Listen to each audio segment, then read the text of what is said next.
Boa noite, amigos. É um prazer estar aqui com vocês. Nossa rede de rádios Tolerância Zero, com o deputado Jair Bolsonaro. Um prazer estar com todos vocês e recebendo alguém que nós vamos debater hoje assuntos importantíssimos: redução da maioridade penal, estatuto do desarmamento, questões importantes que vão influenciar todo o Brasil. Primeiro, queria dar boa noite.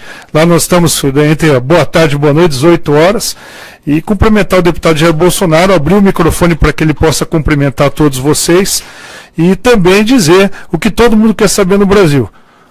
Bolsonaro é o único candidato que pode enfrentar o Lula, o chefe da quadrilha? Boa noite, Bolsonaro. Boa noite, obrigado pela oportunidade. Um abraço especial aos paranaenses, terra aí do Francisquini, que muito bem representa esse povo maravilhoso. Eu já morei ali, vizinho ali, Adrianópolis, né? Antiga Paranaí, morei na cidade de Ribeira. Agora em janeiro passei por lá. Passei perto da antiga mina de chumbo da Plumbo, que é no Paraná. Meu pai trabalhou como dentista prático lá, então eu conheço bastante aquela região, né? Uma satisfação estar aqui, Francisquini. Estou à sua disposição. Deputado, eu queria agradecer a tua presença. Nós, além de estar ao vivo no Facebook, nós estamos em rede de rádios FM lá no Paraná, e muito tempo o pessoal queria ouvir uma entrevista tua, e eu que estou sempre aqui ao seu lado nessas lutas que nós temos com a quadrilha que se instalou nos últimos anos. Estamos ainda de olho para ver o que vai acontecer com esse governo. Não está começando bem. E a gente tem pautas importantes.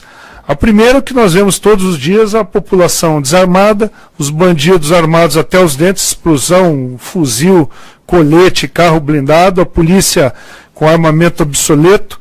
E aqui a gente tentando votar a revogação do Estatuto do Desarmamento, mas na verdade é um nome só a revogação. Nós queremos melhorar a lei do Estatuto, que possa o cidadão de bem ter a sua arma. Qual é a tua posição?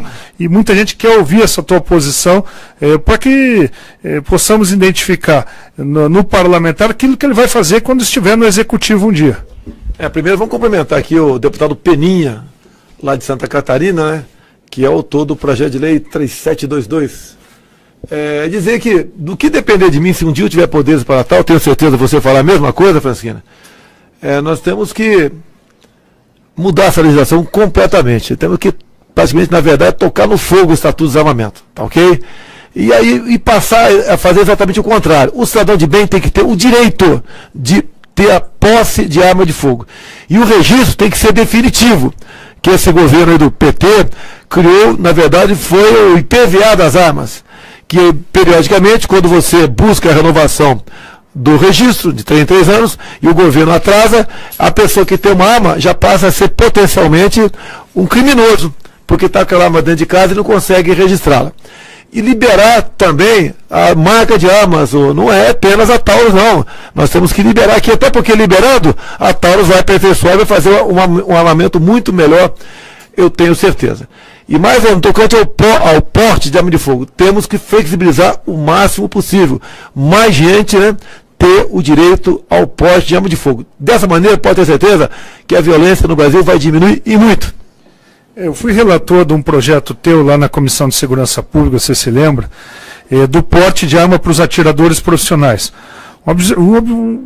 Ridículo. O atirador profissional tem um armamento que muitas vezes é melhor que o da polícia, na grande maioria das vezes, e ele tem que ir com a arma sem munição, desmontada dentro de um porta-malas de um carro para ser assaltado.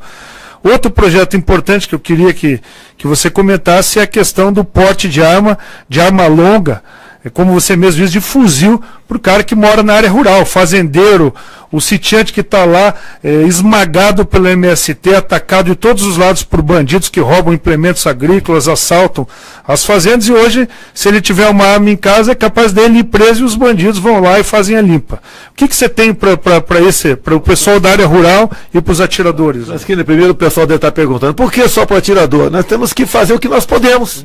Teve um projeto meu no passado, nós aprovamos e a Dilma vetou. Era o porte de arma para agentes penitenciários e guarda portuários. Ela vetou nosso projeto e poucos meses depois apresentou um projeto que foi exatamente igual ao nosso. Então nós tentamos, por parte aqui, fazer com que setores da sociedade possa ter arma de fogo. Você pode ver, um sargento, um subtenente do Exército Brasileiro, da Marinha e da Aeronáutica, da reserva, não tem porte de arma. Às vezes você pega um subtenente, que com 30 anos de serviço, foi para casa e ele não consegue ter porte de arma. É uma dificuldade enorme. Então isso tem que ser mudado. Quando eu falo sobre fazendeiro, o que vem acontecendo aí na área rural, entre outras coisas? O marginal adentra fazendo o cara com a foice na mão, às vezes tem um gado um pouco manso, ele pega, dá uma foiçada nas pernas do boi, corta a pé do boi, o boi cai no chão, ele dá uma foiçada no cupim do boi e vai fazer um churrasco em casa. E o fazendeiro não pode fazer nada, porque está completamente desarmado. E propriedade privada, Francisquini, é sagrada, ele tem que ter direito a defendê-la e, se for o caso, matar o invasor.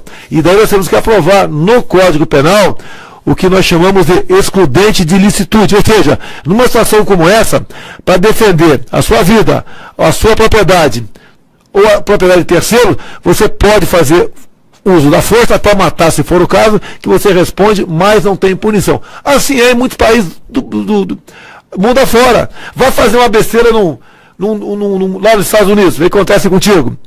Você ganha até uma medalha se você abater o marginal. Aqui é exatamente o contrário. Temos que botar um ponto final nessa política de direitos humanos, é terrível isso aí, e começar a inverter o disco do politicamente correto. Nós poderemos, dessa maneira, né, começar a refluir a questão da violência em nosso Brasil. Tem uma pergunta que é recorrente, deputado Bolsonaro, que é a questão da decisão do Supremo Tribunal Federal de indenizar presos, e o caso concreto foi esdrúxulo, né? Um preso que estava num lugar de superlotação, condenado por latrocínio, quer dizer, assaltou e matou alguém, e por estar com a cabeça perto do vaso sanitário, nesse caso concreto, o Supremo Tribunal Federal decidiu que ele tem direito à indenização.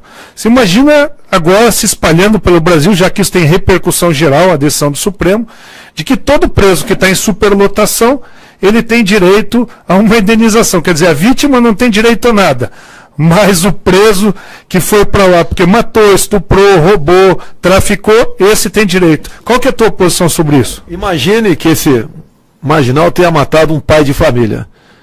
Eu duvido que a viúva, né, e os órfãos tenham recebido alguma coisa do Estado ou do quem quer que seja. Mais uma decisão infeliz do Supremo Tribunal Federal que vem legislando ao longo dos tempos. Há pouco tempo, uma turma do STJ, acredite se quiser, decidiu o quê? Que o desacato, o abuso de autoridade deixa de existir, não existe mais, ou melhor dizendo, o abuso de autoridade deixou de existir. Isso passa a ser o quê? Liberdade de expressão, ou seja, um policial militar, rodoviário, para alguém numa pista, ou alguém suspeito. E essa pessoa manda o policial catar coquinho.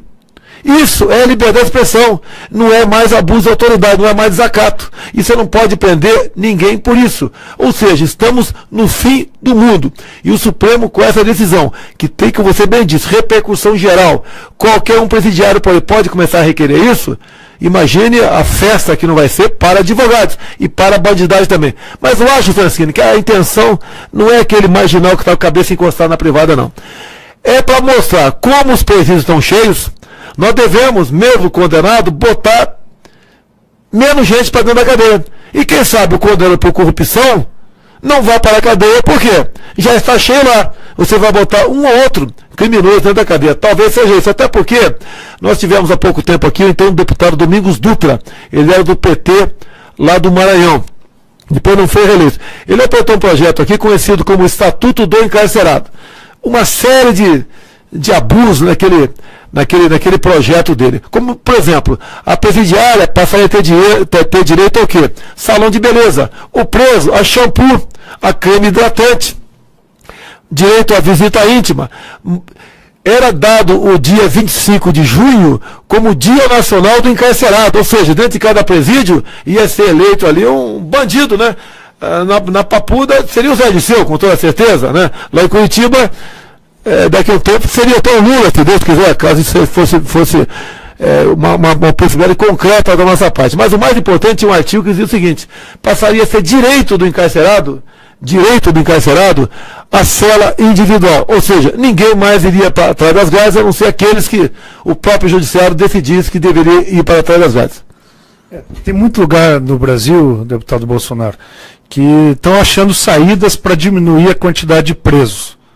E na maioria deles eles inventaram mutirão carcerário e a tal audiência de custódia para liberar presídio. Ou seja, de vez de construir presídio para tirar ele de circulação, nós vamos botar na rua. Fazem mutirões para soltar bandidos, para não dizer que está com superlotação. E por outro lado, a audiência de custódia, ou seja, a polícia prende, às vezes nem acabou de preencher a documentação, já está o bandido saindo pela outra porta. Eu vi um vídeo esses dias lá do Rio Grande do Norte da Polícia Militar, acho que você deve ter visto também, deles pegando um menor de idade, 17 anos, foi pego no dia anterior com 38, uma 45, maconha, cocaína, saiu antes da saída da equipe da polícia que o levou preso. Então, o que você pensa sobre mutirão penitenciário para soltar preso, sobre essa audiência de custódia em que o policial se vê desrespeitado e que não adianta ele fazer prisões, a população cobra e não adianta nada? Qual que é a tua posição sobre isso? Olha, na questão da audiência de custódia, duas coisas gravíssimas, né? É comum o policial sair respondendo no processo. Abuso de autoridade, tortura psicológica, maus tratos, isso é comum acontecer, porque vale a palavra dor marginal para muitos juízes que participam dessas audiências de custódia. Agora, Frasquini, de onde é que veio a audiência de custódia? Veio do Conselho Nacional de Justiça, ou seja, o CNJ também está legislando. Se tivesse um presidente da República sério nesse país, poderia questionar a justiça, ou seja, quem tem que decidir se tem ou não audiência de custódia somos nós aqui, e não o CNJ, por vezes o STJ, por vezes o Supremo, legislando cada vez mais em nosso país. É uma coisa que eu não gosto de tocar no assunto, né? Mas você pode ver, a semana passada, uma proposta da senadora Marta Suplicy resolveu lá legalizar a questão da união civil de pessoas do mesmo sexo. Nós não temos nada a ver com isso, cada um vai ser feliz como bem entender. A nossa bronca e a tua é com material escolar. Agora, não pode, nesse caso, uma senadora legislar sobre isso, por quê? Através do projeto de lei. Ela pode até legislar via proposta de emenda à Constituição. Porque no inciso 3º, no artigo 226 da Constituição, diz: para fins de proteção do Estado, é reconhecida a união estável entre homem e mulher. Então, se a senadora quisesse regulamentar via lei, se bem que o CNJ também já regulamentou esse assunto e as pessoas do mesmo sexo já estão fazendo casamento em cartório. Nem precisaram apresentar isso lá. Mas o péssimo exemplo da senadora Marta Suplicy: mudar a Constituição através de projeto de lei. Repito aqui, ninguém é contra a união civil de pessoas do mesmo sexo. Vão ser felizes da maneira que bem entender. Mas essa forma de o Senado legislar, mudando lei, mudando a Constituição através projeto de lei e não emenda à Constituição, é mais um exemplo que nós estamos aqui vivendo uma balbúrdia legislativa em nosso Brasil. Nós, a gente faz 2 anos já, juntos votamos aqui em primeiro turno a redução da maioridade penal para os crimes hediondos. Já está no Senado. Então, parou. Isso, nós não vimos ainda resultado. A população cobra todos os dias. Não tem um dia que não tem um menor executando um pai de família, estuprando uma mulher, achando que está acima da lei, da ordem, e os direitos humanos do Brasil todo defendendo essas pessoas como se fossem mudar o país, mudar alguma coisa. A gente vê que uns são irrecuperáveis, cometem crimes e quando forem maiores serão piores ainda. Se a gente não tocar para frente esse projeto no Senado agora, nós não vamos ter. O Senado hoje, se a gente for fazer uma análise, nós já conversamos sobre isso, tem 70%, 80% do Senado tem um perfil de esquerda, que acha que é uma questão de direitos humanos não punir esses menores de 18 anos, que são maiores do que a gente, cometem crimes gravíssimos e se sentem impunes. Como nós podemos ver um presidente da República, alguém que possa assumir essa cadeira um dia? O que faria um presidente da República um dia se ele fosse presidente e olhasse o que faz hoje esses adolescentes que cometem crimes gravíssimos por aí, Jair Bolsonaro? Olha, um presidente da República pode muito, mas não pode tudo, né? Essa questão de proposta e emenda à Constituição não tem participação do chefe do Executivo, porque nós aprovamos e promulgamos isso aqui dentro. Mas, logicamente, um presidente pode ajudar, junto com a sua bancada. Nós queríamos, no primeiro momento, eu, Francisquini, e grande parte dessa casa aqui, aprovar a redução da maioridade penal de forma simples, passar para 16 anos. Com 16, 17, o elemento ia ser julgado e punido de acordo com a lei que hoje em dia existe para os maiores de idade. Mas, para podermos aprovar a PEC da redução da maioridade penal, tivemos que ceder. E nós, então, só aprovamos na casa aqui a redução para quem cometa crime hediondo. É o tráfico, é a lesão corporal seguida de morte, é o latrocínio e estupro. Agora, deixar bem claro, né? Nós aprovamos, está no Senado. Eu acho que no Senado não é que não vai ser aprovado, nem vai ser votado. Porque lá a maioria de esquerda, como você disse aí, não quer aprovar isso aí. Agora tem uma deputada federal do Rio Grande do Sul, que está em processão no Supremo Tribunal Federal, que ela, né, defende menores estupradores. Por que eu falo isso? Porque ela votou contra a redução da maioridade penal, mesmo para crime de estupro, para menor de idade. Então, hoje em dia, o recado que essa deputada deu do Rio Grande do Sul, que está em processão no Supremo, é o seguinte: atenção você, menor de idade, 16, 17 anos, né? Uma minoria, logicamente. Você pode estuprar e matar, porque você vai ser julgado de acordo com o ECA, essa brincadeira com o Estatuto da Criança e Adolescente. E uma coisa para deixar bem claro, Francisquinho, alguns falam que o ECA prende até 3 anos. Isso não é verdade. Todo marginal menor preso, num prazo não superior a 6 meses, 180 dias, ele tem que ser levado na presença de um juiz, representante do MP e do Conselho Tutelar. Caso, ao longo desses 6 meses, ele tenha tido um bom comportamento, dificilmente ele não vai para a rua. O Champinha não foi para a rua, por quê? Porque teve uma repercussão grande no Brasil. E esse elemento, hoje em dia, junto com outro menor, cometeu um crime semelhante ao dele, dão de prejuízo a São Paulo R$60 mil por mês. Foi bom você perguntar, deputado Bolsonaro, e colocar o tema da deputada Maria do Rosário. Todos nós e muita gente nas minhas redes sociais e no Brasil afora, quem está agora nos escutando pelas rádios também, não entendeu o que o Supremo Tribunal Federal fez quando decidiu que teria que julgar um caso como esse. Primeiro porque todos nós aqui, a maioria dos deputados, acompanhou o embate histórico que o deputado Bolsonaro e a deputada lá do Rio Grande do Sul, a Maria do Rosário, tem. Deputada Maria do Rosário, na presença de vários, aqui te ofendeu, te chamou de estuprador, quando ela disse que você era estuprador. Depois você, numa retorção de alguém que realmente faz o embate político dentro da nossa imunidade parlamentar de opiniões, de palavra, reagiu. Então nós não esperávamos que o Supremo chegasse a um ponto, já que várias vezes o exercício da palavra e da verdade na sua voz pôde falar coisas que pessoas não acreditavam que ia acontecer mais. Então eu passo a palavra para você contar para nós o que está acontecendo com o Supremo. Se você pegar o caderno de tese do PT, de junho de 2015, foi lá na Bahia essa grande discussão da cúpula do PT. Um dos itens lá do caderno de tese diz o seguinte: nós devemos mobilizar toda a sociedade para que os mandatos dos deputados federais Jair Bolsonaro e Eduardo Cunha sejam cassados. Ou seja, nós representávamos na época uma certa ameaça. Conseguiram caçar o Eduardo Cunha, não vou entrar no mérito da discussão desse assunto aqui. Bem, logo depois, esse fato foi rememorado à tribuna da Câmara por mim, dando uma resposta a Maria do Rosário, que estava caluniando as Forças Armadas. E daí o que aconteceu? Como o então chefe da Procuradoria-Geral da República, Rodrigo Janot, estava fora do Brasil, a senhora Ela Vieco, que é a segunda mulher lá no MP, resolveu fazer um arrazoado, botar embaixo do braço e levar para o Supremo Tribunal Federal e me denunciar lá. Ou seja, para atender o caderno de tese do PT. Poucos meses depois, esta senhora Ela Vieco foi flagrada em vídeo em Portugal, nas ruas, com uma faixa gritando "Fora Temer". Você sabe disso? Que aos membros do Ministério Público, isso é vedado. Qualquer participação político-partidária, onde quer que seja, contra ou a favor, quem quer que seja também. E ela foi defenestrada da vice-procuradoria do Ministério Público aqui do senhor Rodrigo Janot.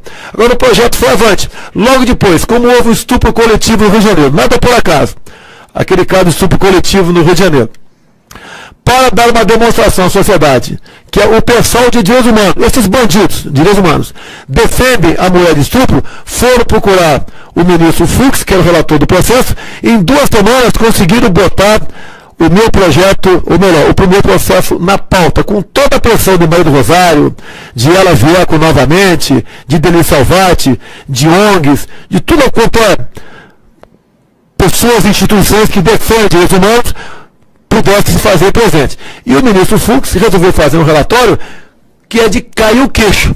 Ele, inclusive, bota no relatório que após aquele meu episódio com o Maria do Rosário, é lá em 2003, tá ok? O ocasionou um número enorme de estupro no Brasil. Da onde ele tirou isso? Tem que perguntar para ele, que ninguém, nem pai de santo, consegue descobrir isso aí. Então me transformou em réu lá. E hoje eu sou réu. E o que eles querem, na verdade? Me tirar de combate em 2018. O meu processo, no estágio que chegou no momento, leva no mínimo, 4 anos para ser botado em pauta.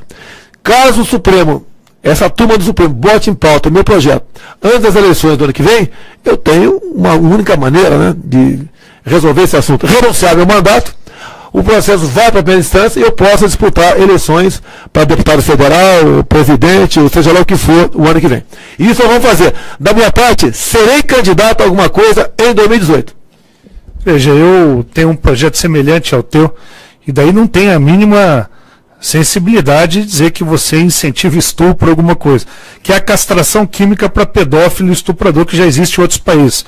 Você apresentou, eu usei como ideal esse teu projeto da castração química e complementei ele com um projeto complementar.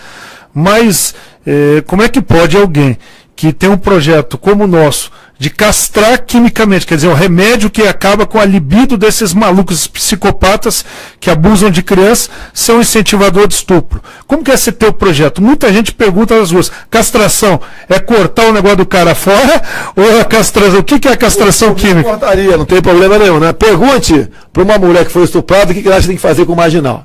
Outra coisa, esse meu projeto é anterior ao processo no Supremo. Então alguém pode falar, não, o cara só apresentou o projeto depois que ele foi denunciado no Supremo. Foi antes. Castração química é um projeto onde você vai, é um produto, né, que você vai mexer no libido do cara. O cara vai se transformar assim numa pessoa menos agressiva no tocante ao sexo. Tá? E nos países, como você bem disse aqui, que adotaram isso, o índice de reincidência está em torno de 5%. Ou seja, 95% dos casos, o cara não volta mais a cometer o crime de estupro. Agora, vamos lá. O nosso caso aqui. O que diz o projeto? Você não vai ser castrado de forma obrigatória. Tá? Você, uma vez condenado por estupro, 15 anos de cadeia, vamos supor que a partir do 8º ano você possa requerer progressão da pena, ou seja, sair do regime fechado para o semiaberto. Você só poderá requerer se você voluntariamente se submeter à castração química. Não tem nada de ofensivo nisso. Companheiro, você não quer submeter, você não vai sair com 8 anos, vai sair com 15. É você que decide. E aí fora, né, muitos projetos não são semelhantes ao meu, a castração é obrigatória. Nós aqui estamos sendo até democrático marginal. Por mim, se fosse possível, cortava o breguecinho do cara para ele não fazer mais mal para ninguém, tá ok? Valeu. Fechar aqui, Bolsonaro, com a última pergunta que talvez todos querem saber, porque é um dos projetos mais polêmicos. Eu vejo aqui até uma camisa pendurada no gabinete aqui do Eduardo Bolsonaro. Escola sem partido. Muitos professores de verdade, aqueles que são professores de verdade, muitos pais e mães se rebelam contra alguns que nesses últimos anos, alinhados ideologicamente ao PT, a CUT, MST, queriam transformar a sala de aula em palco de doutrinação ideológica para as crianças, para os jovens, fazerem eles irem às ruas protestar contra grupos políticos que eles tinham interesse. Na nossa visão e debates que nós participamos juntos, nós queremos que ele aprenda os dois lados. Aprenda o que é o A, o B, o C. Aprenda para poder ser um adulto que tenha posição em cima do que ele aprendeu e do que a sua família quer. Eu via também uma procuradora da República há poucos dias, você deve ter assistido o vídeo, dizendo que a criança era propriedade do Estado. A senhora Duprá, que trabalha no Supremo para caçar, para que eu seja condenado lá.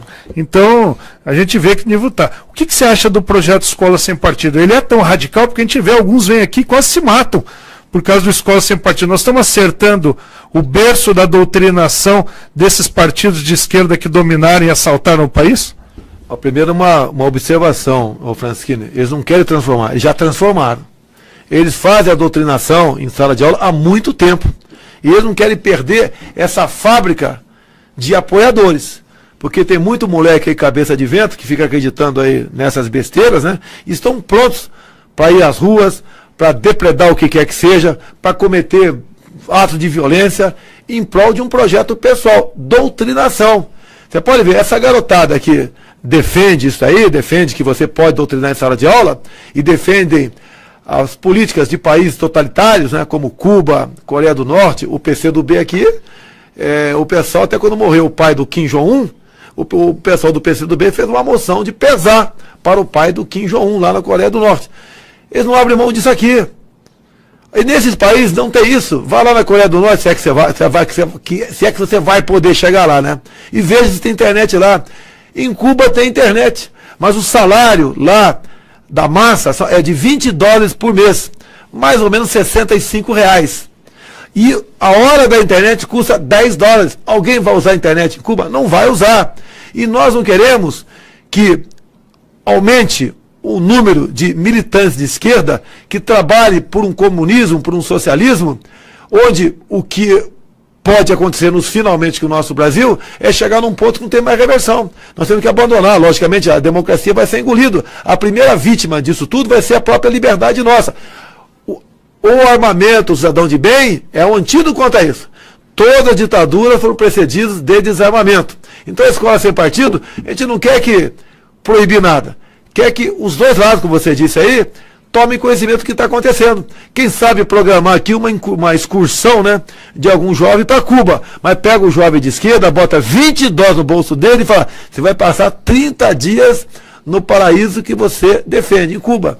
Eu quero ver como ele vai sobreviver com $20 lá em Cuba. Inclusive lá tem a caderneta de armazém, né? Se você comprar mais que uma dúzia de ovos por mês, você vai ser punido pelo Estado.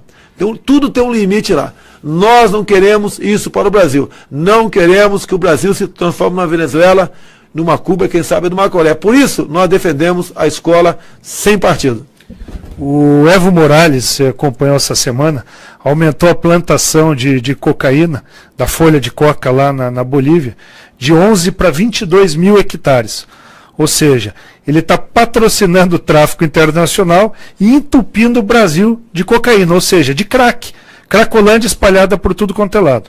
Nós estamos cobrando, eu tenho certeza que você também, uma posição do presidente Temer.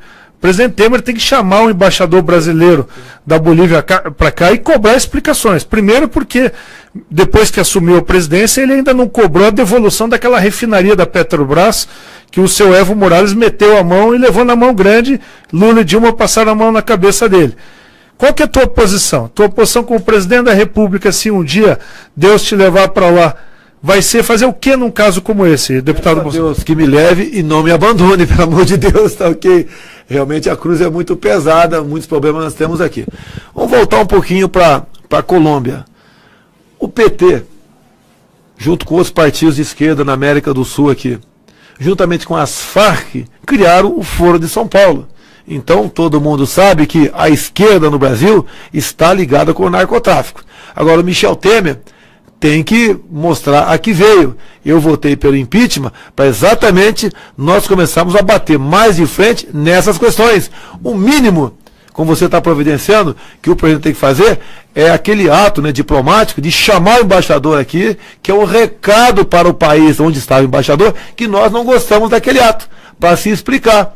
Porque se passa dobra praticamente a área cultivada de coca lá na Bolívia, está na cara que não é para consumo próprio, é para exportar. E nessa exportação, que vem através de pasta de coca, que transforma depois em cocaína aqui. Se bem que, lamentavelmente, falar bem baixinho, teve um ministro do Supremo que há poucas semanas disse que quer legalizar maconha e cocaína. E, logicamente, daí o crack, ajuda aí.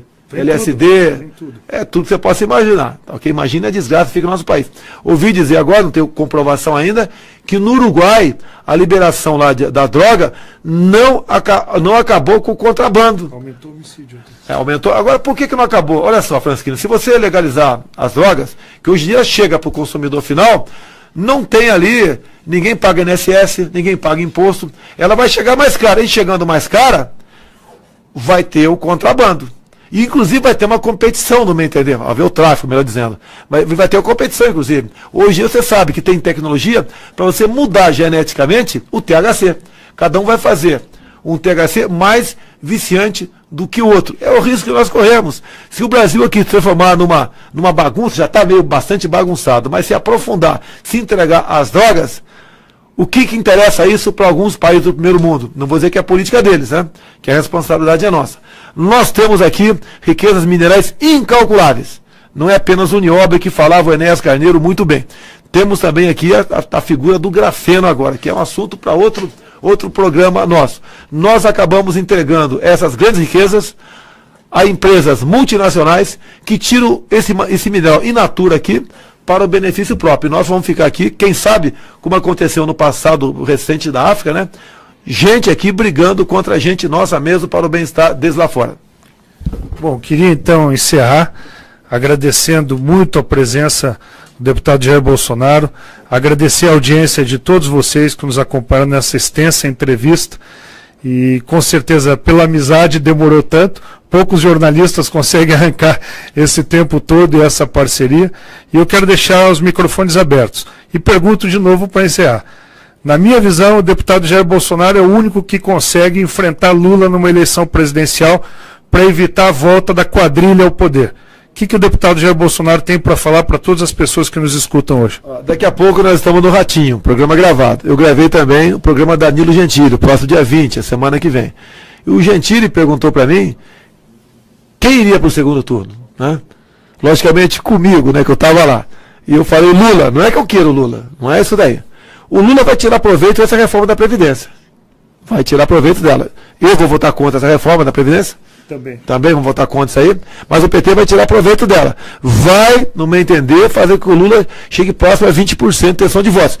E olha que dessa vez, né, não vai dar para eles fraudarem, porque vamos ter o voto impresso no ano que vem. Projeto meu, nós aprovamos o voto impresso. A chance de fraude, pelo que parece, é próximo de zero, ou quase zero. Agora, inclusive, ele foi o Gentili, ele botou no ar uma entrevista do Aécio Neves, né, falando que nem eu, nem Lula iriam para o segundo turno. Daí eu respondi para o Gentili o seguinte, então vai dar empate no segundo turno, porque nós iremos. Ok? Infelizmente ele irá também. Gostaria que fosse alguém parecido com o nosso perfil. Mas, no segundo turno, vai caber a você. Em especial aqueles 30% que votam nulo ou não vão votar por um motivo de não confiar no voto eletrônico, agora vão ter como confiar.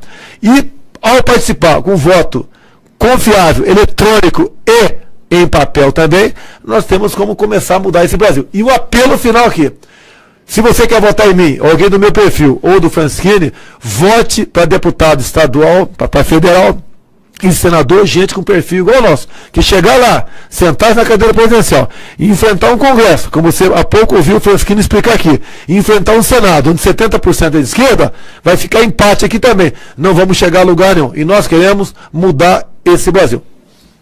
Obrigado. Valeu, garoto. Um abraço. Até mais, gente. Um abração para vocês.